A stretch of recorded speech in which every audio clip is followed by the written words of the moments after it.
Buenas tardes, bienvenidos.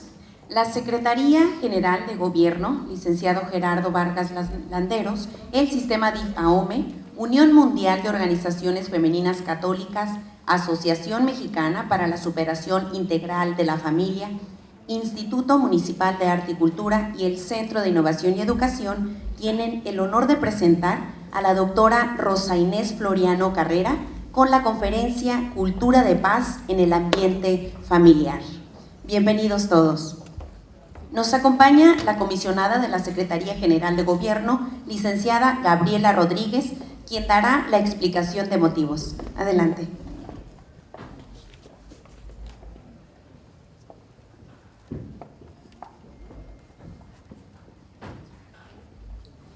Muy buenas noches. Es un gusto que nos acompañen hoy, que para nosotros es una gran oportunidad de escuchar sobre la construcción de la paz, que es una tarea compleja de largo plazo que nos concierne a todos y cada uno de los ciudadanos.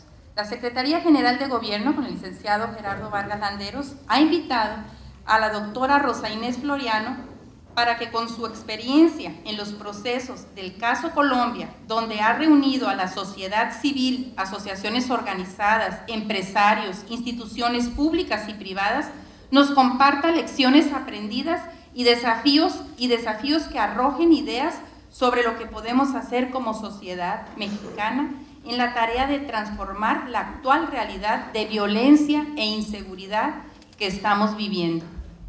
En esta conferencia le hemos pedido a la doctora Rosa Inés hacer énfasis en la tarea de la construcción de la paz desde el ámbito familiar. Sean todos ustedes bienvenidos. Muchas gracias.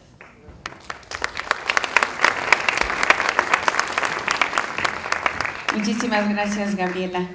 Bien, ahora me permito leer un breve resumen de nuestra conferencista, la doctora Rosa Inés Floriano Carrera. Estudió Administración Pública, es especialista en Gestión Social para el Desarrollo, tiene maestría en Cooperación Técnica Internacional, es especialista en Doctrina Social de la Iglesia y ha dedicado sus últimos años al estudio y profundización de la construcción de la paz y la transformación social de conflictos desde la Iglesia. Forma parte del equipo latinoamericano y del Caribe de Paz y Derechos Humanos, también del equipo de gestión de conocimiento académico para la construcción de la paz y de la seguridad ciudadana de la Red de Universidades Jesuitas, asimismo de la Red Latinoamericana del Pensamiento Social de la Iglesia. Representa a América Latina en el Consejo Asesor Pontificio, Consejo de Justicia y Paz en el Vaticano. Ha representado a la Red de Cáritas Internacionales en Asambleas General de la ONU para defensa de los derechos de la familia en contexto de conflicto y post-conflicto en Ginebra, Suiza. En los últimos 3 años ha estado acompañando desde Cáritas Mexicana a los estados de Guerrero y Michoacán en programa de atención integral de víctimas y la formación de agentes. Vamos a recibir con un fuerte aplauso a la doctora Rosa Inés Floriano Carrera. Bienvenida.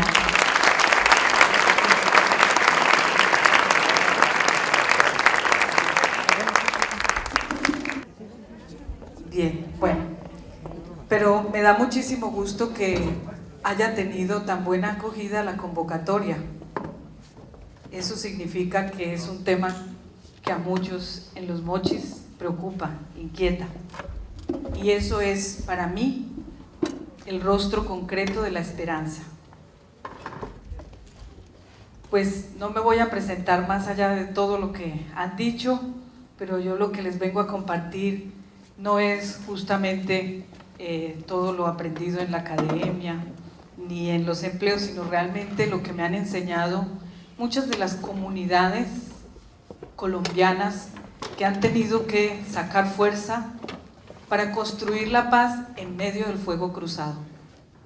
Mi trabajo los últimos 16 años en la iglesia en Colombia, la Conferencia Episcopal, ha sido justamente acompañar procesos de las comunidades que se declararon en resistencia y que no quisieron comprometerse en el conflicto histórico que hemos afrontado como país. Y estas comunidades han sido para mí la verdadera escuela, muchísimo más que lo que he aprendido en la universidad, en la academia y de lo que he aprendido pues en una oficina. Entonces realmente mi propósito es compartir sobre lo concreto de una experiencia, compartir con ustedes lecciones aprendidas.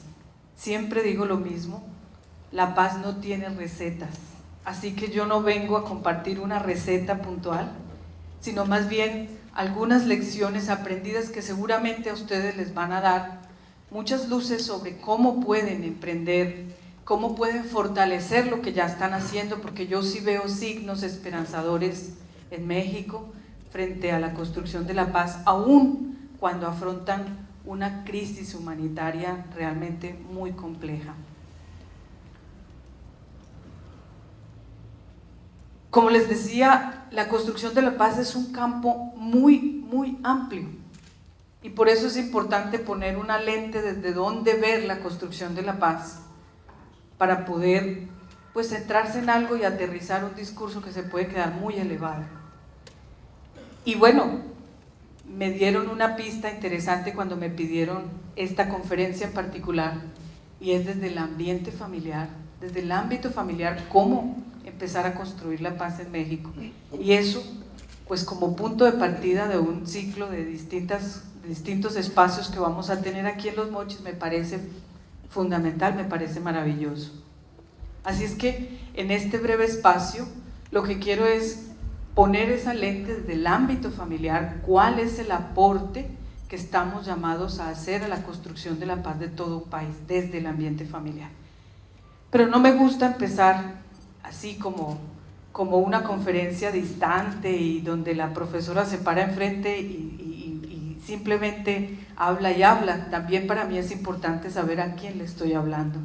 Y por eso, aunque no hay tiempo para que nos presentemos, por lo menos me gustaría saber de qué ámbitos vienen todos los que están aquí y las que están aquí. Y por eso quiero hacer algunas preguntas y ustedes levantan la mano. Quisiera preguntar, ¿cuántos de los que están aquí y las que están aquí son padres y madres de familia? Levanten la mano, por favor. Muy bien, casi todos. ¿Cuántos de los que están aquí son docentes, educadores? Muy bien. ¿Cuántos son empresarios? Muy bien. ¿Cuántos jóvenes hay aquí? Todos, eso sí. Muy bien. ¿Cuántas personas de organizaciones religiosas o movimientos apostólicos o de distintas denominaciones de fe están aquí? Muy bien. Bueno, agricultores. Ok.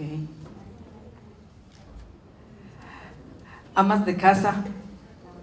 Todas. Casi todas. Muy bien. Bueno, no, es también importante para poder entender, aunque vamos a hablar del ambiente familiar, cómo podemos ir todos viendo un aporte muy concreto. Bien, voy a empezar ambientando esta conferencia con un video. Es un video al que ustedes tienen acceso fácilmente en YouTube. De hecho, que ustedes lo ven ahí, vean, lo han pirateado en México. Lo han pirateado en México. Pero es un video de una entrevista que le hace un periodista español a un sicario colombiano. El niño se llama Felipe. Y realmente, más allá de hacer pues un espacio amarillista y de conmoverlos hasta el extremo, lo que quiero con esto es que de la mano de este niño sicario nos ubiquemos en el centro, en el meollo de esta conferencia, ¿sí? Vamos a escuchar, como es un léxico muy paisa. ¿Ustedes conocen a los paisas colombianos? Bueno, como es un léxico muy paisa, muchas palabras de los paisas no se entienden, por eso abajo están letras, para que lo sigan. No es porque hablemos en otro idioma, sino que es todo un léxico bien particular. el del mundo paisa. Entonces vamos a ir siguiendo las letras, aunque yo después voy a corregir algunas porque no las entendieron bien los mexicanos que plagiaron el video. Pero vamos a verlo.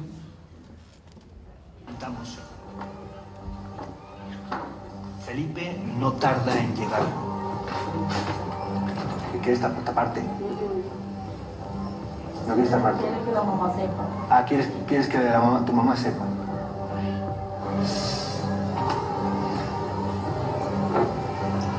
Llevo 3 años sin ver a mi hija. ¿Por qué no puedes? Por muchas cosas. Por muchas cosas. Una suposición, si usted estuviera en el lugar mío, se entendería cómo soy yo, por qué me volví así, por qué me echaron de la casa, por qué mi hermanito está en la cárcel, por muchas cosas, si usted estuviera en el lugar. Pero a pesar de todo, yo me siento un hombre, voy a seguir pidiendo, solo me dan ganas de llorar porque a la vez me siento como si fuera un asesino ya tan pequeña. Yo no tengo la suficiente edad para estar en esas cosas. Yo quisiera empezar una nueva vida, no ser el mismo. Si el que nadie diga, vea, ese fue el que me robó, que vamos a matarlo, que no esté por ahí y que no le hagan disparos a uno. Sí. Es que estoy seco. Felipe, ¿tú has matado por dinero? Pues yo creo que hay mentiras, sí. ¿Cuánto te pagaron? 350. Felipe, ¿cómo supiste que era la persona que tenías que matar? ¿Cómo lo supe? Porque me dieron fotos y todo, me dieron datos, me dieron dirección de la casa. Matar no es tan fácil porque a más de uno le tiembla la mano. Sí, eso tiene que ser una persona que sigue, que sea mierdera y que tenga el corazón como de piedra, mejor dicho, que eso le apunte así como le apunte. ¿Y tú tienes el corazón de piedra, Felipe? Pues yo no lo tengo ni tan de piedra, porque a mí cuando me la cometen, más de uno la he perdonado.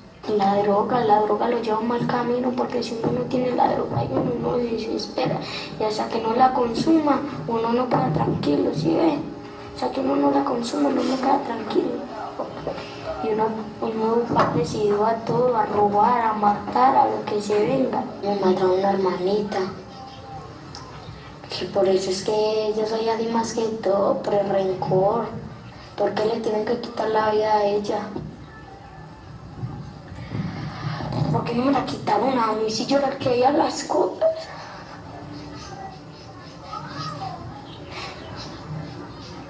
Felipe, ¿cuántos años tenía tu hermano?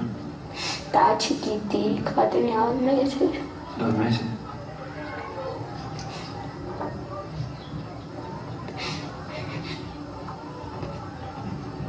Felipe, ¿quieres que paremos? ¿Quieres que paremos? ¿No? ¿Estás seguro? Mi hermanita tenía 2 meses. Se me metieron a la casa. Mi mamá ya dejó a mis hermanitas en llave. Yo no tenía por dónde salir. Entonces yo desbaraté un pedazo de la casa con una varilla esas de hierro. La tumbé. Entonces, para llegar a sacar a mis hermanitos de ahí, ese piro indignado, plomo ahí. Mi hermanita está en la cama y no me dio tiempo de cogerla. Cuando ella le iba a coger, yo la cogí, sangrada. Y me dio rabia, sí, me dio rabia. Y yo empecé a odiar el plomo también. Y ahí fue que empezó los rencores contra todo el mundo. ¿Hace tiempo que no juegas? Nunca volví a jugar. ¿Cuándo dejaste de jugar? Con los 9 años. Si a mí me dedicara tiempo a alguien, hasta de pronto no cambiaría. Porque a uno nadie le dedica tiempo, si es tiempo. Mi mamá cuando tal vez le dije, madre, que me dé tiempo, ma. Ayúdeme con las tareas, madre, ayúdeme. ¿Hace cuánto que no la ves? Yo, hace como 3 años. ¿Y qué te gustaría decirle? No, nada, que no sea tan rencorosa. Que no sea tan rencorosa y que no se desquite con mis hermanitos. Que si tiene muchas ganas de pelear, que pelee con otro, pero ¿por qué con los propios hijos? ¿Por qué?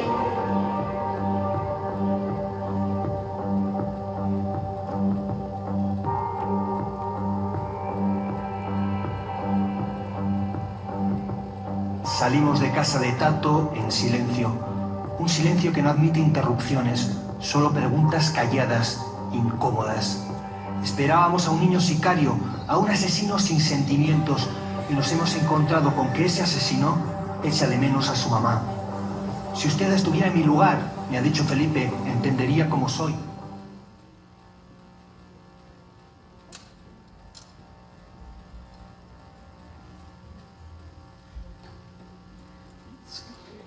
Hemos visto en estos breves minutos la historia que se repite por lo menos en unos 6,000 niños colombianos.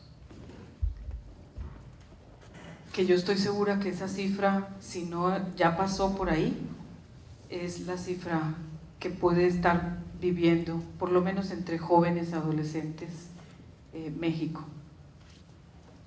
Obviamente son más habitantes y no podemos comparar porque en proporción de habitantes pues no es igual, pero a donde quiero llegar con este video es justamente con la reflexión. La historia de Tato, o de Felipe como es su verdadero nombre, es la historia que nos ayuda a entender que eso que la sociedad nos ayuda a enfrascar en categorías para poder contar la historia a través de cifras sería lo que encajaría en el perfil de un victimario, ¿no? Tato sería un victimario por el que muchos ciudadanos que no son capaces de ver el drama que hay detrás de la vida de un victimario solamente están pensando en su propia seguridad, en su propio miedo y en el riesgo que eso genera para sus propios bienes, su comodidad. Y que esos victimarios son los que no deberían existir. Y entonces la exigencia y el reclamo hacia los gobiernos es: seguridades, hagan más cárceles para reciclar todo ese sobrante que nos sirve a la sociedad. O contratemos mercenarios para que hagan las mal llamadas limpiezas sociales, para que limpien nuestros queridos territorios de toda esa escoria humana. La vida de Tato nos muestra, es una bofetada para la sociedad, porque lo que fundamentalmente nos muestra es que detrás de todo victimario, eso que la sociedad enfrasca en la categoría de victimario, antes hay que reconocer una víctima que está clamando por ser reconocida como víctima. Esa es la tragedia de la espiral de la violencia. Toda víctima que no logra, porque no tiene capacidades, porque no logra superar, porque no encuentra justicia, toda víctima se encuentra siempre ante esa disyuntiva: ¿qué camino tomar? ¿Dedico mi vida para que otros no sufran lo que yo tuve que sufrir? Es decir, dedico mi vida para que este país alguna vez encuentre la paz. O las víctimas que dicen: estos que me hicieron daño tienen que morir. Y entonces, como no hay un Estado que sirva, como no hay una fuerza pública honesta, transparente que me defienda, yo tomo la justicia por mis propias manos. Es decir, la víctima siempre se encuentra ante esa encrucijada. ¿Qué camino toma? O la vía de la paz o la vía de la violencia. Lo que yo les puedo decir en los años que tengo de vida en contacto con escenarios de violencia es que detrás de toda historia, de todo victimario, por sangrón que haya sido, por inhumano, por indolente, por asesino que haya sido, hay la historia como la de Pipe, una víctima que no tuvo los recursos humanos para enfrentar su situación y poderla superar y hacerse sobreviviente de la violencia. Son víctimas que arrastran su condición de víctimas y que siguen huyendo, pero que fundamentalmente los persigue esa historia que no pudieron sanar, esa memoria que los sigue acorralando. Recuerden las palabras de Tato cuando dice, desde entonces, ¿desde cuándo? Desde cuando le mataron a su hermanita. Desde entonces yo empecé a hacer todo esto.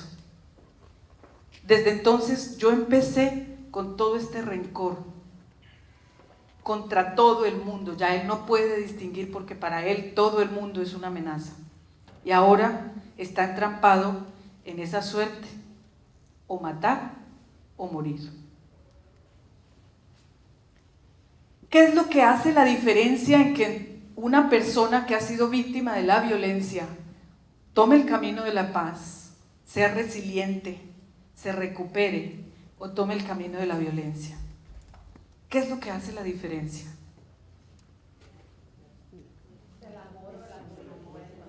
¿Quién tiene más recursos? ¿Y dónde encuentran esos recursos? En la familia. A ese punto quería llegar. Yo empecé haciendo preguntas aquí en qué roles nos movemos, pero si yo preguntara entre ustedes, levante la mano, ¿quién de alguna manera ha sido tocada por la violencia y la inseguridad de México? Levanten la mano. De alguna manera, soborno, secuestro, ¿quién en carne propia o algún ser querido ha sido tocado por la violencia de este país? Todos, ¿sí? Y mientras más van a pasar los años, seremos generaciones de víctimas. Pero es en la familia donde está el recurso para enfrentar, tramitar y superar aún esas situaciones límites. Y si estamos hablando de la familia como el escenario desde donde estamos proponiendo cómo construir la paz, pues el asunto se hace mucho más grueso, más complejo, por una simple razón. La violencia es el fruto de las rupturas sociales, pero de rupturas, ¿sí?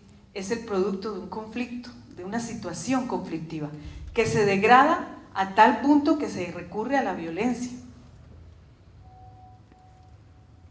Y solamente hay conflicto y hay ruptura donde hay relación. Donde no hay relación, no existe ruptura de nada. ¿Y dónde se aprende las relaciones? ¿Dónde el ser humano vive la primera escuela para hacer relaciones? En la familia. Entonces, no nos vamos a salir de ahí, vamos a ubicarnos un poco en ese escenario. La familia es la escuela primaria, donde el ser humano se hace un ser social.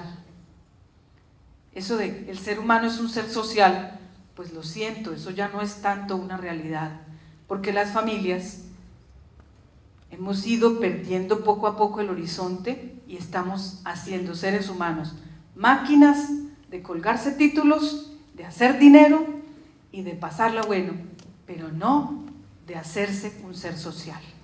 Cada vez más somos generaciones antisociales. Esta primerísima función de la familia, de que sus miembros aprendan a relacionarse y a construir un sistema de relaciones sana, es la que no existe.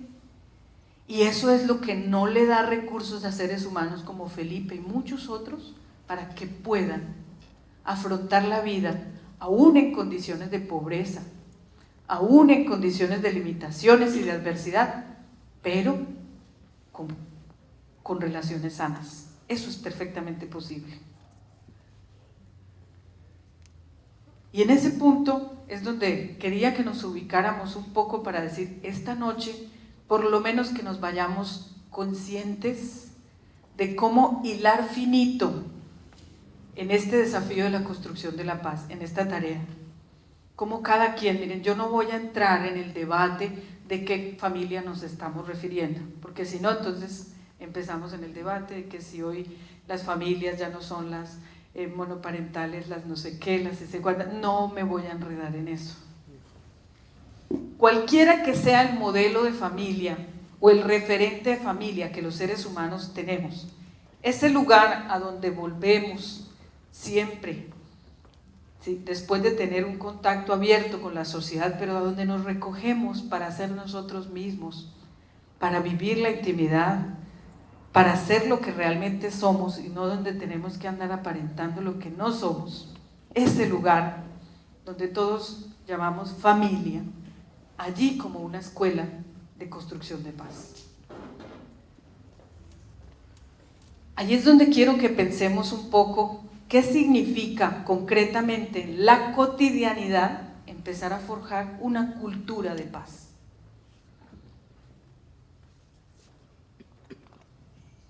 Empecemos por un ejemplo muy concreto. ¿Cómo eran los juegos tradicionales? Yo sé hablar de los juegos colombianos. Jugábamos a las canicas, jugábamos a las muñecas, jugábamos, nosotros decíamos la comitiva, era cuando nos íbamos en vasijitas de juguete a hacer la comida. La comitiva le decíamos nosotros. ¿Cómo le dicen ustedes? Las comiditas. Bueno, pero también jugábamos al trompo, también así se llama. Pero también jugábamos a las cartas, al parqués, al ajedrez, al dominó. Eran juegos con los que crecimos muchos de los que todavía estamos aquí, ¿cierto? Y muchos de esos juegos se pueden jugar solos. ¿Usted puede jugar parqués yo con yo? No. La regla fundamental de esos juegos era compartir con otros. ¿Es así o no es así? Tenían reglas de juego, que ante todo esas reglas de juego me enseñaban como ser humano a reconocer límites, que para poder funcionar hay unas normas, hay límites. Y por eso, aunque era una lúdica, era un juego, era un esparcimiento, esos espacios eran verdaderos espacios de socialización, porque allí aprendimos relaciones, así sea peleándonos por el que hizo trampa, por el que ganó más, ¿sí? Pero allí aprendimos muchos de nosotros a relacionarnos, allí aprendimos a reconocer límites, allí aprendimos que las cosas funcionan cuando hay reglas claras de juego. Y si no, ¿qué pasaba cuando un juego no tenía normas claras? Se armaba una pelotera, ¿cierto? Se armaba un pleito.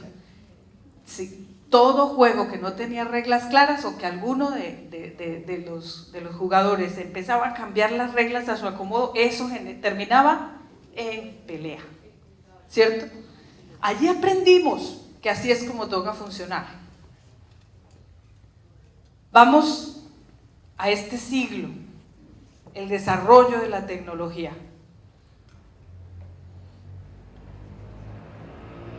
Los niños, primero, ya no tienen casi un adulto que les enseñe el juego, porque no hay tiempo para eso. Le compra el juego y mire las instrucciones y ve a ver qué hace.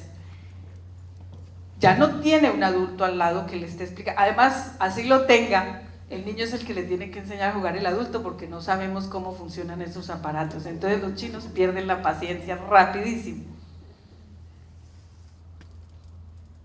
Y la característica de los juegos de hoy es, cada vez se necesita menos del otro. Tenga el aparato y es usted con su mundo virtual. Despersonaliza.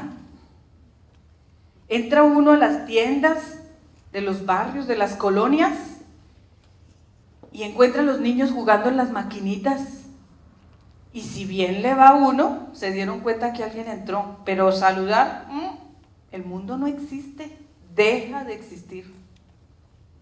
El mundo no existe. ¿Por qué? Porque cada vez más se están virtualizando las relaciones. Entonces somos personas con un mundo de relaciones virtuales, donde además ni siquiera existe la presencia física del otro que tiene un imperativo moral. Yo teniendo una persona de frente lo pienso más de una vez para agredirlo, para insultarlo. Pero cuando es por una pantalla, yo me doy el lujo de decirle lo que sea y soy más valiente. ¿Es así o no es así?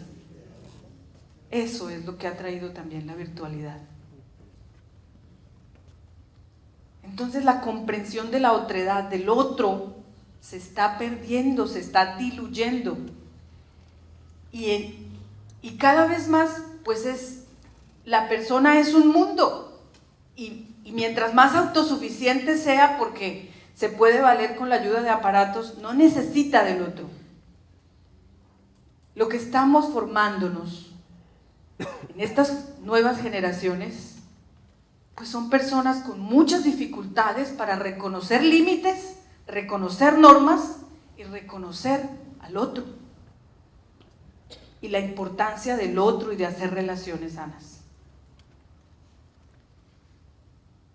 Cuando uno habla con chicos que están en pastoral juvenil, en los grupos con los que tenemos contacto, les digo, ¿usted ya tiene claro su proyecto de vida? Sí, yo ya tengo bien claro lo que voy a hacer, lo que quiero ser, y con qué cuento para hacerlo. Mi papi me tiene ya una póliza, tengo la educación garantizada, ya tiene todo absolutamente planeado. Y después empiezo a hacerles en las convivencias un ejercicio muy sencillo. Mañana vamos a tener otro espacio, que es donde vamos a desplayarnos un poco más en el tema relacional. Pero hoy avanzo para los que no puedan estar mañana. Lo primero que les digo a los chicos es: pinten el mapa de sus relaciones. ¿Usted quiere un verdadero proyecto de vida? Véase en ese espejo, en ese mapa de relaciones. Ahí es donde está su proyecto de vida. Dese cuenta dónde están los desafíos, porque hay constantes, hay patrones que empiezan a repetirse entre las relaciones que yo construyo. Y ahí es donde yo tengo que empezar a entender en dónde debo librar las verdaderas batallas para madurar, para crecer y para realizarme como persona y como un ser social. La familia,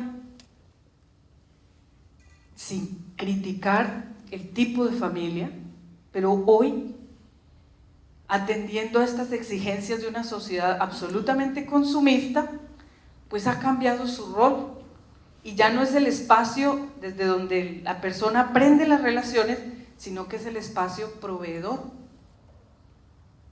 La familia es como el cajero automático, al que yo voy, tomo lo que necesito y me retiro. Es un dispensador, es un proveedor.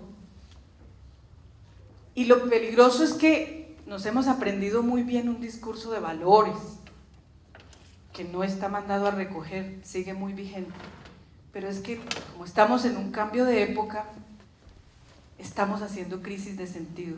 Las palabras nos dicen todo y no dicen nada. Hablamos del valor del respeto, hablamos del valor de la solidaridad, hablamos del amor, hablamos de valores, pero ya las palabras son vasijas vacías, que cada quien las llena del contenido que le conviene. Lo importante es que necesitamos pasar de lo que hemos aprendido aquí en La Razón, en la escuela, en escuelas de padre, y podemos asistir a las 20,000 conferencias que sean, y aprendemos muy bien el discurso de los valores, pero en la práctica no hemos podido conectar la razón con el corazón, y allí decir, ¿eso con qué se come? ¿Cómo en lo concreto de las relaciones cotidianas vivimos el respeto? Y con esto, cuando muchas veces en análisis de realidad con comunidades, entonces la culpa es de los muchachos, es que los muchachos de hoy en día no quieren, es que los muchachos de hoy no piensan, sino es que los jóvenes de hoy en día, les digo, miren, a mí me da esperanzas algo de los jóvenes de hoy. Y es que mucha de su actitud aparentemente despreocupada es a la larga una actitud de rechazo a una sociedad de doble moral, que les está pidiendo y que les está diciendo lo que hay que hacer, pero una sociedad que no está en condiciones de dar lo que está pidiendo. Entonces le estamos diciendo al joven, hay que ser transparentes, hay que ser honestos, hay que ser, ¿sí? La transparencia, apenas sale la primera película que me gusta, voy y la pirateo, todo se vale. Le estamos diciendo al muchacho de hoy que no hay que mentir, pero llega el vecino a cobrar la cuenta, dígale que no estoy. Esa incoherencia le dice mucho más al joven de hoy de lo que nos decía antes a las anteriores generaciones. Y eso que pareciera ser como disgusto, desgano, como escepticismo de la juventud, no es tan cierto. Lo que los jóvenes nos están reclamando con esa actitud es coherencia. Coherencia. Entonces, frente a eso, pues yo puedo explayarme con muchos otros principios, pero quiero que nos vayamos con un acuerdo real, muy pragmático, muy puntual. ¿Dónde está la tarea de hacer una nueva cultura de la paz en el ámbito familiar? Recuperen en su hogar la escuela, más que de valores, la escuela de relaciones. Empiece la tarea usted mismo, padre, madre de familia. Empiecen la tarea en familia. Cada quien dibuje sus relaciones en una hojita. ¿Cómo es mi relación conmigo mismo? ¿Cómo es mi relación con este primer círculo que es el hogar al que yo pertenezco? ¿Cómo es mi relación con el siguiente círculo, mi familia ampliada? Los primos, los que no viven conmigo todos los días, pero son mi familia. ¿Cómo en un siguiente círculo un poco más grande, donde pasamos la mayor parte del tiempo? Algunos en la escuela, otros en el trabajo, y poner nombres, rostros concretos. Y podemos ir mucho más lejos, podemos ir a mi colonia, podemos ir a mi ciudad, podemos llegar a mi país. ¿Cómo es mi relación? Ahí tiene usted todo su proyecto de vida.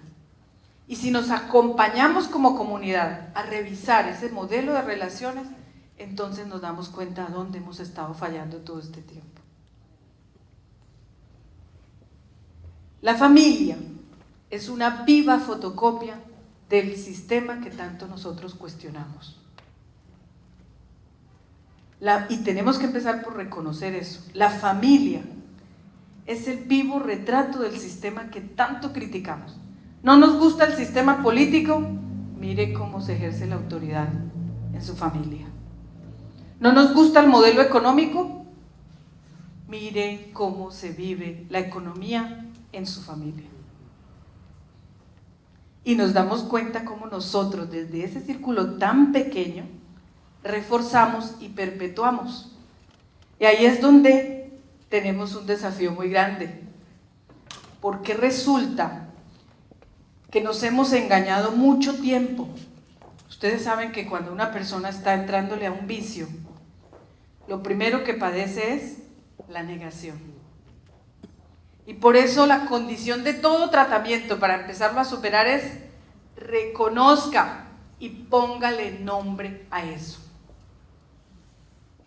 Porque la negación lleva implícito una palabra que se llama culpa.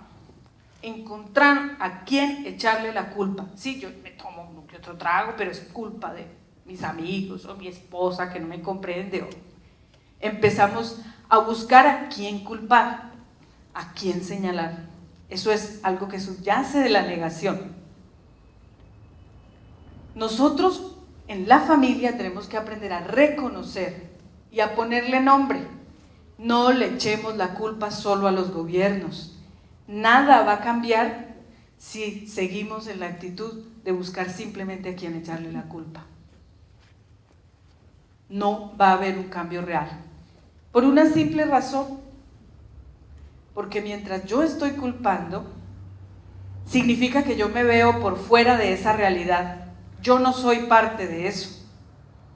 Como yo no soy parte de eso, la solución no tiene que venir de mi parte. Tiene que venir un Mesías. Entonces, ¿cuánto dura el ciclo de gobierno en México? 6 años. Entonces, cada 6 años estamos esperando un Mesías que va a venir a cambiarlo todo. Y llevamos ¿cuántos siglos esperando eso? Y cada vez la situación peor. Ese no es el orden de la transformación. Ese no es el orden del cambio. Ese no es. Y está demostrado científicamente, todas las teorías de la transformación social tienen ese mismo elemento en común. El cambio empieza por lo pequeño desde adentro, desde la propia casa. Nosotros somos parte de esta realidad y en cierta medida la sostenemos y la perpetuamos. Eso que no nos gusta en el orden social, pues primero veamos en la casa cómo estamos nosotros validando y perpetuando eso. Ese es un primerísimo nivel. Y esa es la primera tarea concreta. Yo insisto, no hay recetas, pero sí hay elementos muy concretos.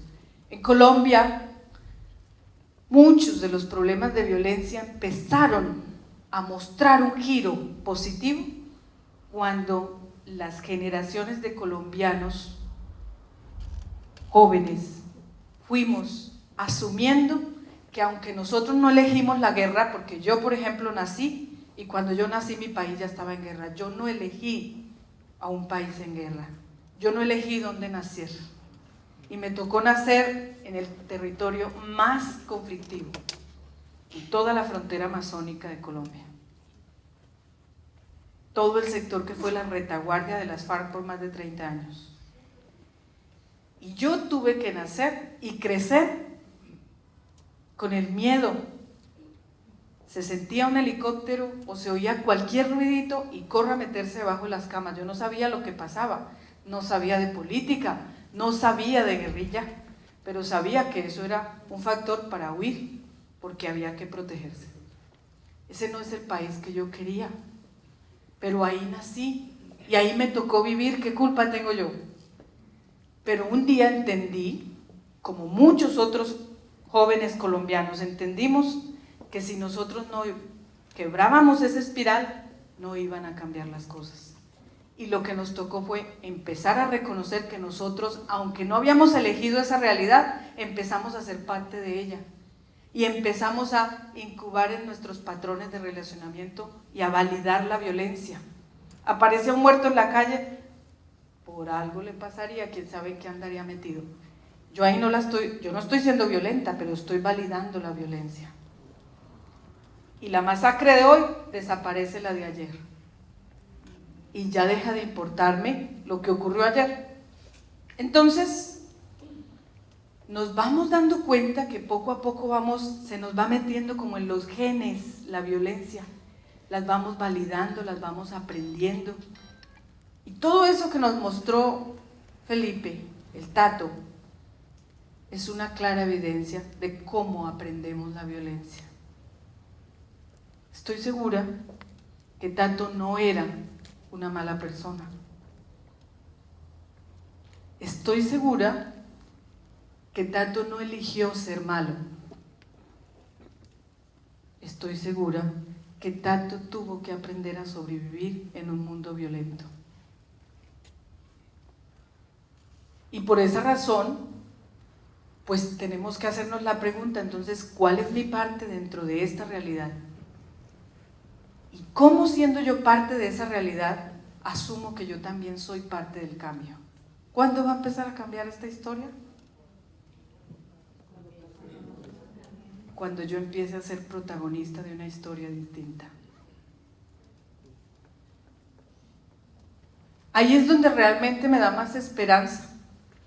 porque aunque pareciera que esto es imposible, pero si nosotros seguimos viendo esa cosa tan enorme que nos pasma, cuántas miles de muertos, de desaparecidos, y vemos esa cosa ya tan estructural, tan inalcanzable, pues lo único que nos va a agobiar es la desesperanza. Y en esto planteo 3 metáforas que utilizo muchísimo. Dice alguien, generalmente no es lo empinado de la montaña lo que nos impide llegar allá a la punta del cerro. ¿Cómo se llama? El cerro de la memoria.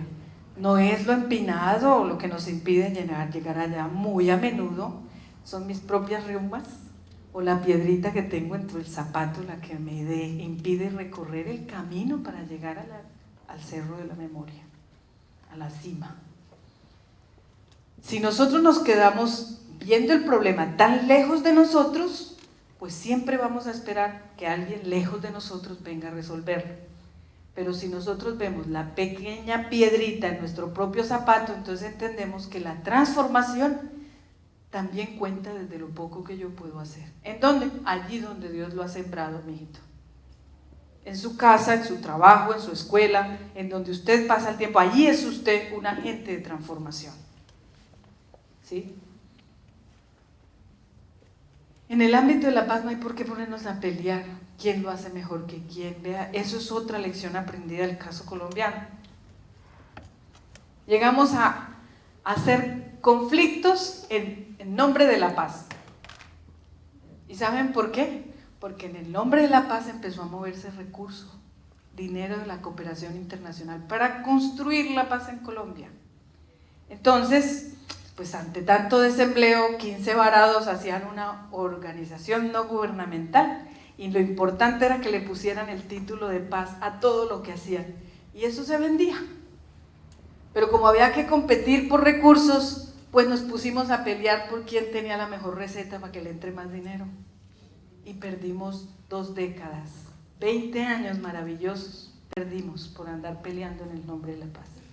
Hasta que no entendimos que no era por ahí, que era sumando y no haciendo más orillas, tendiendo puentes, que podíamos alcanzar una cultura de la paz, entonces las cosas empezaron a cambiar. Afortunadamente vino la crisis europea y se acabaron muchos de los recursos de la cooperación. Y digo afortunadamente porque esa fue la bendición, que se acabara la plata de la paz. Créanme, no les estoy mintiendo, yo tuve que ver proyectos que fueron financiados por la comunidad internacional hacia las comunidades indígenas, ¿sí?, que decían cosas tan absurdas como esta: unidades sanitarias para la paz. Yo decía, ¿qué relación tiene la unidad sanitaria con la paz? Bueno, a no ser que estos pobres prójimos no les toque ir a hacer sus necesidades por allá en un hormiguero, pero no veo por qué pueda perder la paz. Pero bueno, aún así, fuimos a ver el resultado y el impacto de ese tal proyecto y encontramos que la batería sanitaria tenía un lindo jardín sembrado en el centro. En la cultura indígena eso no tiene sentido, ¿sí? Y eso nos hizo perder mucho tiempo en Colombia, el recurso para la paz. Realmente tampoco va por ahí. Aquí lo que necesitamos es sumar, sumar, sumar, cada quien desde donde está.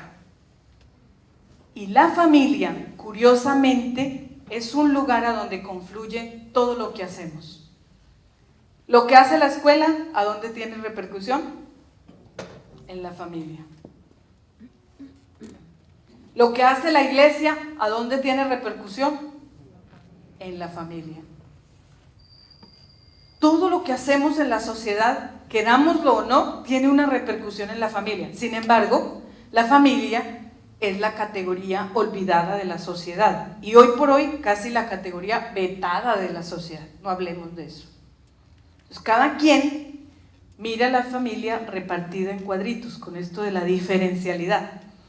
Entonces, las mujeres por separado, el trabajo con los chamacos por separado, los señores por separado, y seguimos desde la misma acción social atomizando a la familia. La atomizamos. ¿Por qué? porque nos cuesta trabajar articulados. Si no somos capaces de vincular las políticas públicas con el trabajo de la escuela, con el trabajo de la iglesia, no vamos a ninguna parte tampoco. Porque cada quien trabaja con una porción de la familia y entonces vamos a erradicar el machismo que tanta violencia ha generado en las relaciones entre hombres y mujeres. Pero les damos talleres solo a mujeres.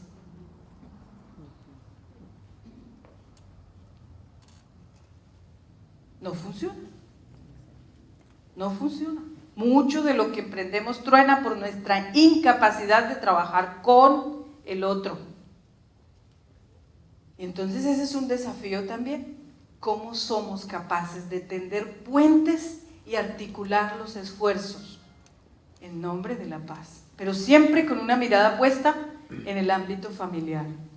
Por eso lo pusimos como un punto de partida. Porque muchas veces lo que alguien hace en un escenario puede ser muy bueno, pero el otro lo desbarata. Eso también ocurre. Ahí utilizo la segunda metáfora. Hay dos mujeres lavando ropa en un río. Y de repente una ve que baja un bebito ahogándose por el río. Y sin pensarlo dos veces, que no sabía nadar bien, se lanza a salvar el niño. Y viene así casi sin respiración, sacando el niño del río. De repente ve que baja otro niño por el río y vuelve y se lanza y le dice a su amiga, cuida al bebé. Salva el segundo y ve que baja un tercero y vuelve y se lanza y se da cuenta que su amiga, en lugar de quedarse cuidando los dos chamaquitos que ya había salvado, se va por el río arriba y le dice, no me dejes sola, no me dejes sola. Ayúdeme, ¿no ve que estoy atendiendo esta emergencia?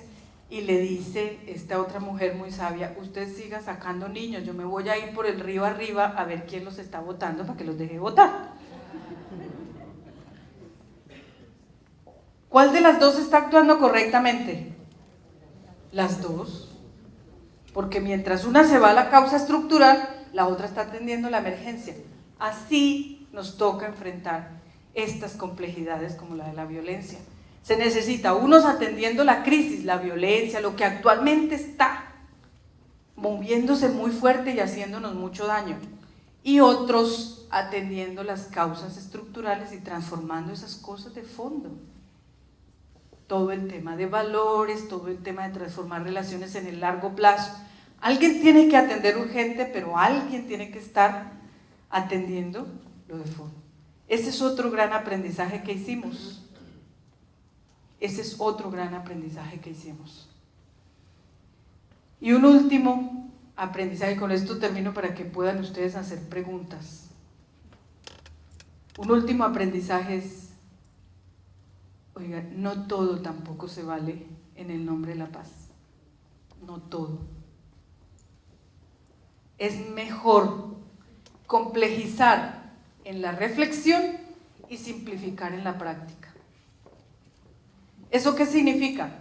Primero, preguntemos bien qué queremos hacer, qué impacto debe tener eso, hacia dónde queremos llegar, qué es lo que queremos transformar y cómo yo creo que lo que hago realmente va a transformar. Y luego sí, cuando usted tiene claro lo que quiere cambiar, es mucho más fácil mediante cualquier actividad lograr lo que quiere. Lo voy a poner en un ejemplo muy concreto. Como aquí hay docentes, ¿cuántas veces les decimos a nuestros niños en las escuelas del valor de la solidaridad, de preocuparse por el otro, de ser compañeritos, de aprender a vivir pendiente del otro? Y nos echamos unos rollazos que el niño no se acuerda de eso al ratito. Ya se le olvidó. Pero cuando es el momento de jugar, hacemos juegos y la lúdica es absolutamente competitiva. Yo lo pongo siempre en un ejercicio cuando trabajo con docentes del tema de cultura de paz. Hago un círculo.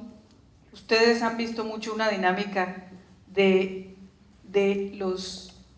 las sillas musicales, así le llamamos. Ponemos música, van bailando, y cuando se apaga la música, ¿Qué hay que hacer? Correr y sentarse. ¿Y qué es lo que pasa? Cada vez vamos sacando una silla y ¿qué es lo que ocurre? Hay menos sillas y más gente. Y entonces corren todos, se tumban, lo que sea, pero hay que sentarse. El que se queda por fuera, ¿qué ocurre? Fuera. Fuera. ¿Quién gana? El que hizo lo que fuera, así sea pasando por encima del otro, pero quedar sentado con su puesto. ¿Usted cree que qué es lo que impacta más la educación del muchacho? ¿El discurso de la profesora sobre los valores y ponerlos a leer un poco de cartillas? ¿O el juego de las sillas? Lo mismo ocurre en las comunidades. Yo les digo mucho a los colegas, agentes de pastoral, la gente se acuerda lo que jugó y lo que comió, no siempre el discurso y el rollazo que usted se echó. Yo espero salir mejor librada de esta conferencia. Pero realmente, mientras con la boca le estamos hablando de solidaridad, en la lúdica le estamos diciendo, mate, pase por encima del que sea, pero usted quede con su puesto. ¿Qué es lo que vemos luego? ¿Cómo son nuestros escenarios laborales? Un verdadero ring de batalla.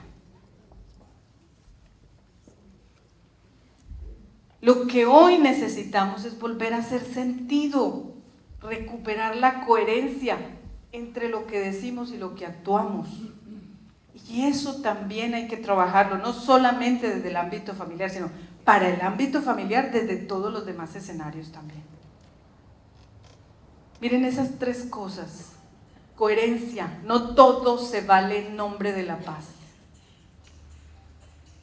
Porque la angustia que sentimos de ver que esto va para el abismo, que esto no va para ningún lado bueno, entonces nos lanzamos a hacer 20,000 cosas. No es la cantidad de obras, pocas y bien hechas, bien reflexionadas, muy coherentes. Esa es la palabra clave, coherencia. No todo se vale en el nombre de la paz. Y bueno, a los que les queda más duro realmente es a los padres, porque son los que tienen que recoger finalmente lo que su hijo va, interactúa y aprende en la escuela, va y aprende en la iglesia, va y aprende, y es quien tiene que integrar todo eso en la cotidianidad del ser humano. Todos tenemos un rol, todos tenemos una parte, pero quienes finalmente integran eso en el modelo y en el sistema relacional de su muchacho, de su muchacha, es la familia. Y eso no cuesta. ¿Cómo les parece? Nos matamos todo el año trabajando para darles el regalo de Navidad, para darles los regalos que cuestan muchísimo cada vez más. Y lo que realmente es esencial en la vida no cuesta. Mentira, sí cuesta. Tiempo. Tiempo. Oigan las palabras de Felipe. Yo le decía a mi mamá, dedíqueme tiempo. Dedíqueme tiempo. Y eso que Felipe evidentemente es un niño marginal, de zonas muy pobres, esa realidad no la viven solo los pobres. Antes, al contrario, hay muchos chicos y muchas generaciones rodeadas de muchas comodidades, pero con esa crisis, porque no tienen lo esencial. No tienen ni que los contenga, por eso los suicidios, por eso.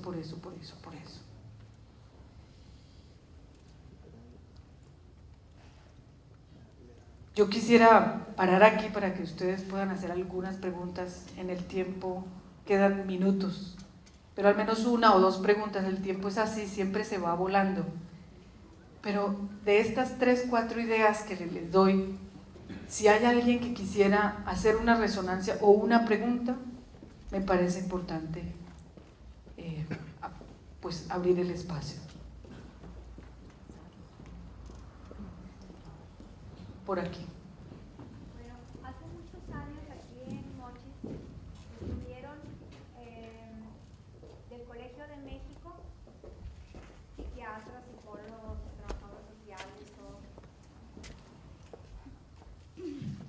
traían un taller de talleres para mujeres, como decías ahorita, solo para mujeres, ¿verdad?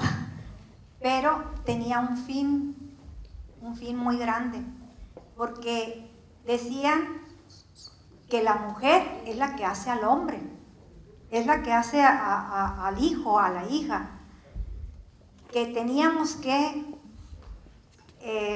estar muy conscientes de eso para reeducar pues, a los que vienen y al mismo hombre, ya hecho hombre. Por eso es el machismo. No estoy en contra de los hombres, no, pero la mujer es la culpable de hacer al hombre macho. Esa es mi opinión y así es como lo dieron a entender en esa conferencia, en ese taller. Entonces, pues mujeres, ahora hay entre los jóvenes que se casan mucha igualdad, van a trabajar los dos ayudan en los quehaceres de la casa y todo. Eso es lo que venían proponiendo en ese taller, esa igualdad, no porque tú eres mujer tienes que hacer esto y tú porque tú eres hombre, que la igualdad era lo importante. Y la mujer es la que está en la casa, se supone, para educar, porque el hombre tiene que proveer. Entonces casi, pues no le quiero echar la culpa a la mujer, pero yo creo que sí, hay mucho de eso, ¿verdad? Bien, gracias. Por allá atrás alguien más, creo que al menos una pregunta más sobre resonancia. Buenas noches y muchas gracias por los conceptos tan claros que nos has compartido. Utilizan la palabra resonancia y quisiera entender que es como ampliar un poco. Y dentro de los puntos que tocaste me pareció muy importante el que dices que siempre se debe empezar en cortito, siempre buscando la paz en tu primer entorno. Pero yo creo que por la situación en la que ya estamos metidos, una situación de catástrofe, es muy egoísta quedarnos en ese círculo.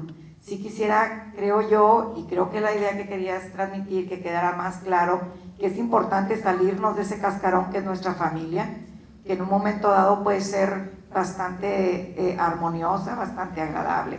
Incluso nuestra situación de trabajo puede estar funcionando muy bien, pero en la calle y en las zonas marginales urge que participemos todos, y yo sí creo que es muy importante que cada ciudadano busque encontrar una asociación que esté ayudando, que se acerque a su forma de ser, a su forma de pensar, y que a través del grupo, de un grupo articulado, como utilizar esa palabra, se llegue más lejos y se llegue a abarcar a toda la sociedad. Ya no podemos contentarnos, por desgracia, con nuestro pequeño universo. Bien, gracias. Una última, por allá atrás, alguien levantó.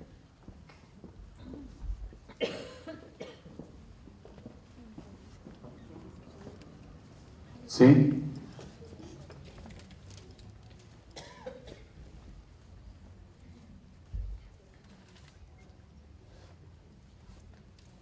Muchas gracias por tu exposición, por tus ideas, ¿no?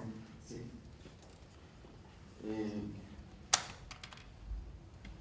Bush, el hijo, en su tiempo, en nombre de Dios y de la paz, hizo la guerra en Irak. Por la frase que acuñabas. La Madre Teresa de Calcuta afirmó: quien sonríe a su enemigo siente la paz. Mahatma Gandhi, en su momento que liberó a la India de Inglaterra, expresa mucho y habla en su doctrina sobre la paz interior. La pregunta es: ¿hay paz en la familia, en el barrio, en la vecindad, en la nación? Pero hay una paz común a todos nosotros, la paz interior, la paz espiritual. ¿Qué nos puedes decir de eso? Y la segunda pregunta: como latinoamericana que eres, ¿qué piensas tú de la violencia en México, sobre todo en estos momentos en el sur, donde se asocia la pobreza, marginalidad y estudiantes muertos. Gracias. Bien, pues el tiempo no nos da para más preguntas. Lo que puedo hacer es dejarles el correo electrónico y quien tenga más preguntas, con mucho gusto. También incluso si alguien de ustedes por su trabajo, de repente quiere materiales o que los contacte con alguna experiencia concreta que he podido conocer, con mucho gusto. Así que podemos dejar los datos para que pues podamos seguir esta comunicación. Pero con respecto a estos 3 aportes, la primera, yo diría que más que trabajar por la igualdad en las relaciones es la equidad. Y miren, más allá de, es cierto que la mujer es fundamental, pero si nos damos cuenta, también en la política, como en los asuntos de género, ha ocurrido exactamente el mismo patrón. Empoderamos de derechos y de conciencia solamente a un sector de la población y no en la relación, que es desigual, creyendo que porque es más estratégico trabajar con la mujer, y lo que hicimos fue empoderar tanto que se ha volteado un poco la torta hacia el otro lado. Y entonces, muchas veces, porque lo he tenido que acompañar y ver también, mujeres muy empoderadas que cuando intentaron llegar a sus familias a vivir sus derechos, pues se encontraron con una situación de violencia y obviamente pues eso implicó divorcios, sin decir que tenían o no tenían la razón. Lo que trato de decir con esto es que es necesario dar un paso más allá. Eso es estratégico, pero no lo resuelve de fondo, porque si nosotros trabajamos solamente en una parte y no trabajamos sobre la relación que es disfuncional, cuando yo hablo que ponemos el centro en las relaciones, significa que hay que trabajar en ambas direcciones, ¿sí? Eso es como cuando consultamos a un psicólogo porque hay un niño que aprendió a ser muy manipulador. La terapia no se la hacen al chico solo, se la hacen a los papás, porque para que el chino aprendiera a manipular, él se dio cuenta que le funcionaba, o sea que los que necesitan terapia son los papás, porque se dejaron manipular. Eso significa que ahí hay una relación disfuncional. Y entonces lo importante es que aprendamos a dar un paso más allá, la paz nos lo exige. Un paso más allá significa ir hacia lo relacional, para que no sigamos entonces, porque digo que tanto en asuntos de género como en la política ocurre exactamente lo mismo. Entonces ahora empoderemos de derechos a las mujeres y entonces como que volteamos ahora la torta hacia el otro extremo. ¿Qué estamos viendo producto de eso? Mujeres muy empoderadas que ya sienten que entonces los hombres, la relación no es necesaria. Si a duras penas para que me fabrique el hijo, de resto me puedo divertir sola con mis amigas, hacemos las fiestas entre nosotras, no necesitamos hombres, entre otras podemos bailar, y se va acabando también entonces la relación. Y creo que allí es importante que también nos vayamos dando cuenta que las relaciones se hacen disfuncionales y entonces no se trata de trabajar en un solo lado de la balanza. Hay que hacer funcionar la relación y ese es el desafío. En política funciona exactamente igual. Entonces creemos que este partido es el malo, entonces no votamos por el candidato si es bueno o malo. Lo que hacemos es votar en contra para castigar y nos vamos a otro peor, pero de otro bando. Es exactamente lo mismo, andamos de trompo en trompo haciendo y cometiendo los mismos errores porque no vemos que detrás de toda esta lógica lo que hay es un manojo de relaciones disfuncionales, ¿sí? Frente a la ampliación tienes toda la razón. Cuando yo ponía esta diapositiva, yo no sé si esto, a ver si funciona. Cuando yo ponía esta diapositiva, las implicaciones prácticas del cambio nos exige abarcar esos 4 niveles. Y ahí respondo a las últimas 2 preguntas. ¿Sí? Claro que el asunto personal cuenta mucho. ¿Sí? Cuenta mucho. Es a donde empieza el cambio. Y miren que Gandhi, Jesucristo, todos coinciden en lo mismo. Las verdaderas batallas no hay que librarlas en contra de nadie, en el propio corazón. En el propio corazón. Y eso significa que al otro, en lugar de verlo como enemigo, hay que verlo como hermano. ¿sí? Y que yo tengo que empezar esas transformaciones allí. Por eso cuando Jesús, que es un pedagogo por excelencia, nos habla del reino, nos lo pone así de sencillito. Se parece a una porción de levadura que una mujer incorpora en 3 porciones de harina. Él dice, el reino se parece a eso. Los judíos utilizaron la levadura toda la vida como un signo de corrupción, era algo malo, masa pudriéndose. Entonces usaban la levadura como un signo de corrupción. Pero Jesús dice, no, la levadura es un agente de cambio, que aunque está descompuesta, ayuda al resto de la masa a integrarse y dar punto. Miren, qué interesante esa metáfora que nos propone la parábola del reino. Y él lo pone en esos 2 ejemplos. Se parece al grano de mostaza. Empieza en lo pequeño, las grandes transformaciones empiezan en lo pequeño. ¿Sí? Y el otro símil es la levadura. La transformación empieza con la conversión personal. Allí empieza el cambio. El segundo nivel son las relaciones. El tercer nivel son las instituciones. Es que México está llevado de la corrupción. Y las instituciones, ¿de quién están hechas? Personas.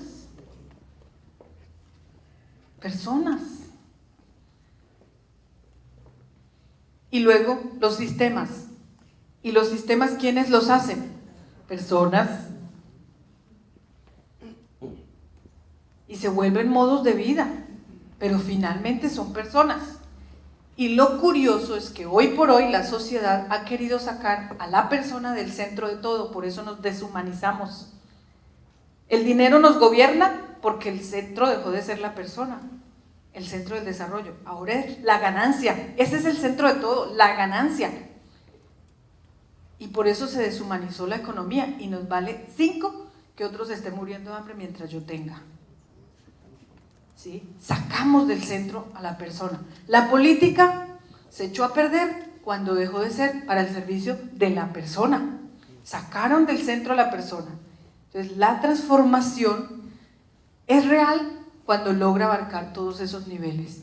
Y en lo personal cuenta sobre todo las actitudes y los comportamientos. Y quienes tenemos una fe, bien que lo sabemos, que ahí es donde opera la conversión. Curioso, ¿no? Esta es una bofetada. Latinoamérica, continente mayoritariamente cristiano, que predica al Dios del amor, al Jesús de la compasión, al Dios de la comunión trinitaria, como modelo perfecto de relaciones, ¿y en qué andamos? Eso es una bofetada para los cristianos. Razón tenía Gandhi cuando dice, admiro a Jesucristo, pero me apenan tanto los cristianos. No hay más proyectos que inventarnos. No hay tanto que decir, hay mucho que hacer. Coherencia, hacer sentido y transformar relaciones, empezando con mi propio yo. Mi relación con Dios, mi relación conmigo mismo y de ahí en adelante a todo ese espectro. El tiempo no nos favorece, hasta ahí podemos llegar. Los que quieran, creo que mañana vamos a tener un espacio un poco para profundizar más en el aspecto relacional y el jueves ya sería ya un taller concreto. ¿Qué pueden emprender mañana en el Museo Regional a las 7:15? Que es un lugar muy pequeño, pero que los primeros que lleguen tendrán asiento. Bien, entonces, pues les agradezco mucho. Realmente hubiera querido como que escucharles más, pero de verdad que mi correo electrónico estará siempre disponible. Cualquier cosa, mi dirección electrónica es rosafloriano@hotmail.com. Muy sencillo. rosafloriano@hotmail.com. ¿Listo? Muy bien. Muchas gracias. Muchísimas gracias a la doctora Rosa Inés Floriano. Floriano Carrera, por estar aquí con nosotros y en Los Mochis. Muchas gracias.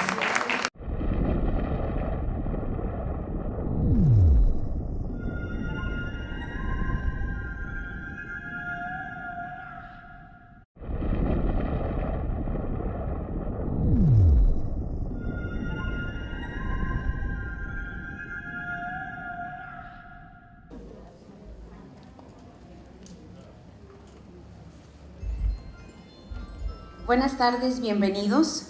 La Secretaría General de Gobierno, licenciado Gerardo Vargas Landeros, el Sistema DIF-AOME, Unión Mundial de Organizaciones Femeninas Católicas, Asociación Mexicana para la Superación Integral de la Familia, Instituto Municipal de Arte y Cultura y el Centro de Innovación y Educación tienen el honor de presentar a la doctora Rosa Inés Floriano Carrera, con la conferencia Cultura de Paz en el Ambiente Familiar. Bienvenidos todos. Nos acompaña la comisionada de la Secretaría General de Gobierno, licenciada Gabriela Rodríguez, quien dará la explicación de motivos. Adelante.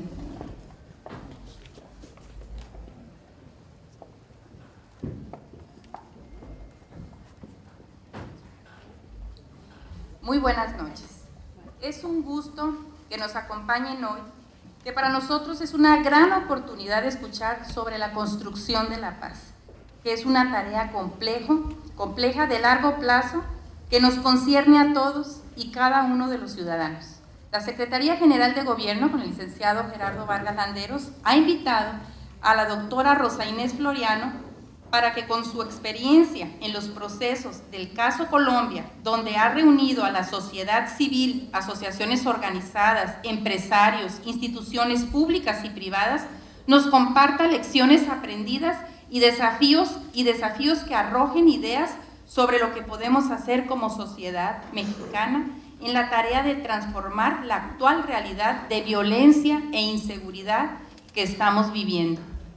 En esta conferencia le hemos pedido a la doctora Rosa Inés hacer énfasis en la tarea de la construcción de la paz desde el ámbito familiar. Sean todos ustedes bienvenidos. Muchas gracias.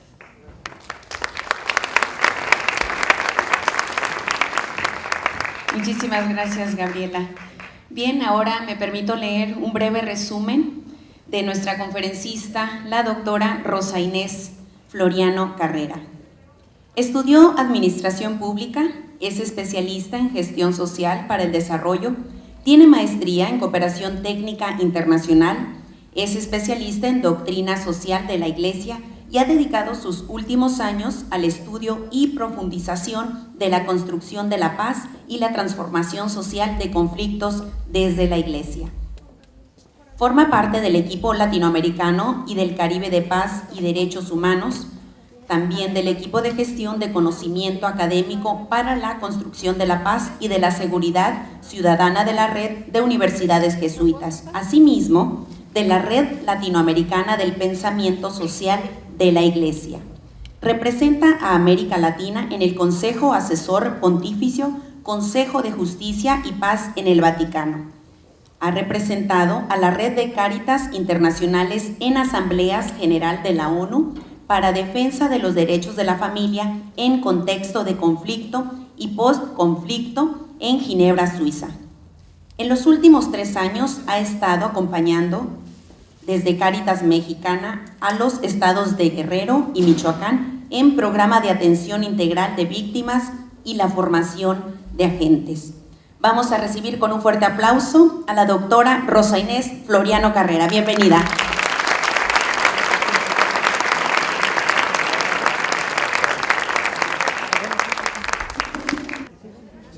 Bien, bueno, pero me da muchísimo gusto que haya tenido tan buena acogida la convocatoria.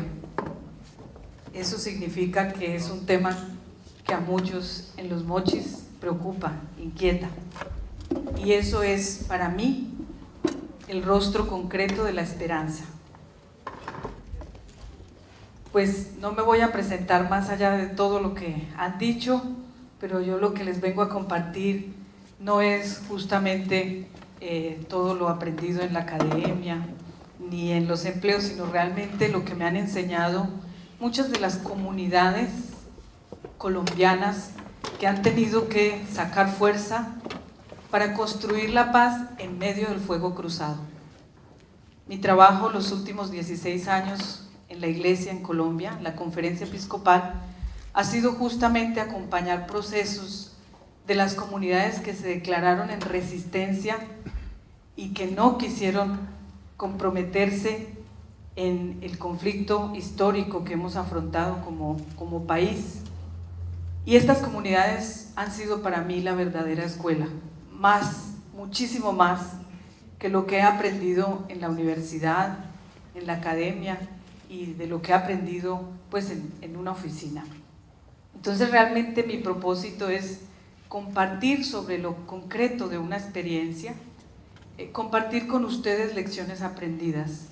Siempre digo lo mismo, la paz no tiene recetas, así que yo no vengo a compartir una receta puntual, sino más bien algunas lecciones aprendidas que seguramente a ustedes les van a dar muchas luces sobre cómo pueden emprender, cómo pueden fortalecer lo que ya están haciendo, porque yo sí veo signos esperanzadores en México frente a la construcción de la paz, aún cuando afrontan una crisis humanitaria realmente muy compleja.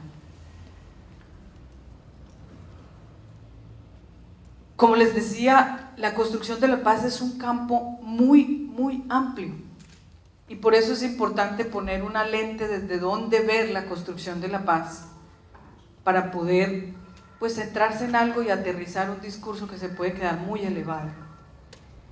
Y bueno, me dieron una pista interesante cuando me pidieron esta conferencia en particular, y es desde el ambiente familiar, desde el ámbito familiar, cómo empezar a construir la paz en México.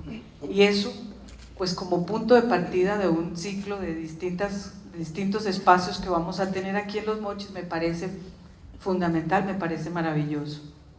Así es que en este breve espacio, lo que quiero es poner esa lente desde el ámbito familiar, cuál es el aporte que estamos llamados a hacer a la construcción de la paz de todo un país, desde el ambiente familiar. Pero no me gusta empezar así como una conferencia distante y donde la profesora se para enfrente y simplemente habla y habla. También para mí es importante saber a quién le estoy hablando. Y por eso, aunque no hay tiempo para que nos presentemos, por lo menos me gustaría saber de qué ámbitos vienen todos los que están aquí y las que están aquí. Y por eso quiero hacer algunas preguntas y ustedes levantan la mano. Quisiera preguntar, ¿cuántos de los que están aquí, las que están aquí, son padres y madres de familia? Levanten la mano, por favor. Muy bien, casi todos. ¿Cuántos de los que están aquí son docentes, educadores? Muy bien. ¿Cuántos son empresarios? Muy bien. ¿Cuántos jóvenes hay aquí? Muchas cosas. Con muchas cosas. Una suposición, si se hiciera en el lugar mío, se entendería cómo soy yo, por qué me volví así, por qué me echaron de la casa, por qué mi hermanito está en la cárcel, por muchas cosas si se hiciera en el lugar. Pero a pesar de todo, yo me siento un hombre, voy a seguir pidiendo, solo me dan ganas de llorar porque a la vez me siento como si fuera un asesino ya tan pequeña. Yo no tengo la suficiente edad para estar en esas cosas. Yo quisiera empezar una nueva vida, no ser el mismo. Si el que nadie diga, ese fue el que me robó, que vamos a matarlo, que no esté por ahí y que no le hagan disparos a uno. Sí. Es que estoy seco. Felipe, ¿tú has matado por dinero? Pues yo creo que es mentira, sí. ¿Cuánto te pagaron? 350. Felipe, ¿cómo supiste que era la persona que tenías que matar? ¿Cómo lo supe? Porque me dieron foto y todo, me dieron datos, me dieron dirección de la casa. Matar no es tan fácil porque a más de uno le tiembla la mano, sí, eso tiene que ser una persona que que sigue que sea mierdera y que tenga el corazón como de piedra, mejor dicho, que eso le apunte así como le apunte. ¿Y tú tienes el corazón de piedra, Felipe? Pues yo no lo tengo ni tan de piedra, porque a mí cuando me la cometen, más yo no la he perdonado. La droga lo lleva a un mal camino, porque si uno no tiene la droga, uno se desespera, y hasta que no la consuma, uno no queda tranquilo, ¿sí ven? Hasta que uno no la consuma, uno no queda tranquilo. Y uno va decidido a todo, a robar, a matar, a lo que se venga. Me mataron una hermanita. Y por eso es que yo soy así más que todo, por el rencor. ¿Por qué le tienen que quitar la vida a ella? ¿Por qué no me la quitaron a mí si yo la quería las cosas?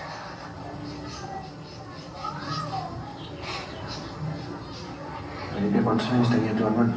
Estaba chiquitica, tenía 2 meses. 2 meses. Todos, eso sí. Muy bien. ¿Cuántas personas de organizaciones religiosas o movimientos apostólicos o de distintas denominaciones de fe están aquí? Muy bien. Bueno, agricultores. Ok. Amas de casa. Todas. Casi todas. Muy bien. Bueno, no, es también importante para poder entender, aunque vamos a hablar del ambiente familiar, cómo podemos ir todos viendo un aporte muy concreto. Bien, voy a empezar ambientando esta conferencia con un video. Es un video al que ustedes tienen acceso fácilmente en YouTube. De hecho, que ustedes lo ven ahí, vean, lo han pirateado en México. Lo han pirateado en México. Pero es un video de una entrevista que le hace un periodista español a un sicario colombiano. El niño se llama Felipe. Y realmente, más allá de hacer pues un espacio amarillista y de conmoverlos hasta el extremo, lo que quiero con esto es que de la mano de este niño sicario nos ubiquemos en el centro, en el meollo de esta conferencia, ¿sí? Vamos a escuchar, como es un léxico muy paisa. ¿Ustedes conocen a los paisas colombianos?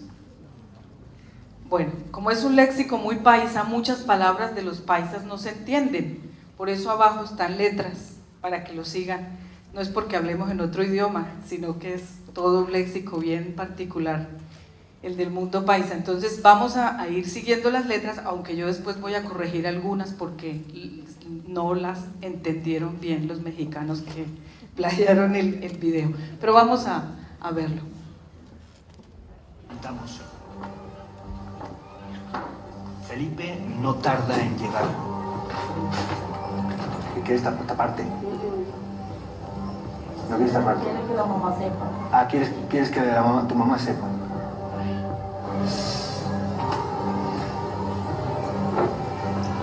Llevo 3 años sin ver a mi hija. ¿Y por qué no puedes?